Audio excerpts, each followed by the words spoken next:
I'm telling you, we're like the Powerpuff Girls. Three musketeers, three peas in a pod, all the things.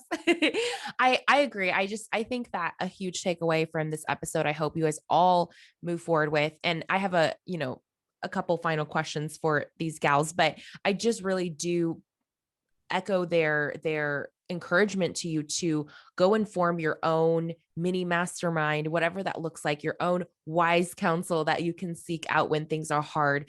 Because I really do believe that this journey is not meant to be taken alone. It's a really rough thing to not just start a business, but to continue a business beyond the first year mark, second year mark, third year mark. I mean, Laura jokes about being 90 years old, but we're probably going to be 90 years old and all three being like, so what are you working on this? Because, it's just like in our DNA to create and to do things. And so I really encourage you guys to find those friendships. And if you have any, questions about that, like feel free to send us a DM or whatnot. One thing before you move on, yes. I think it's so important because I imagine there's probably some people who are hearing that who are thinking like, okay, cool, but where do I find them?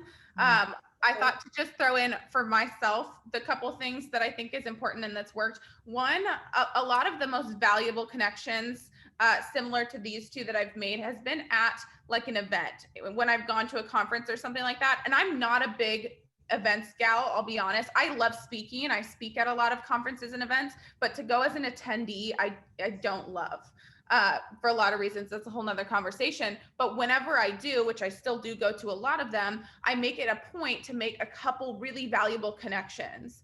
And every time that I have, that's been like my biggest takeaways is I've met some of the people that are aligned with the same kind of energy, efforts, connections, that kind of thing. And those have been a very valuable place to meet people.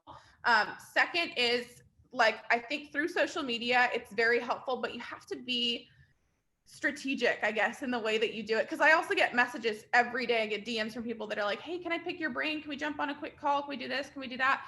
So if you're going to reach out to and or try to make these connections via Instagram or social media, I think a couple important ways to do it is to already be a cheerleader from the get-go, like kind of paying attention. You're not just reaching out to random people that you just followed that day and you think they're cool or whatever. It's like genuinely investing in what they have going on. When I connect with somebody and they're like, oh yeah, I've been following you for like years. I've seen you do this, this, and this.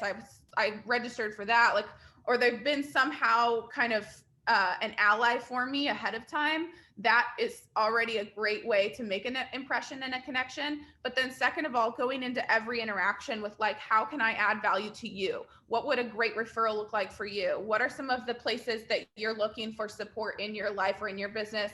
And then of course, naturally the, chemistry of just conversation and connection. And like, we all make jokes and have fun together too. That happens kind of organically, but I think those are essential when you're reaching out or trying to make those connections. 100%.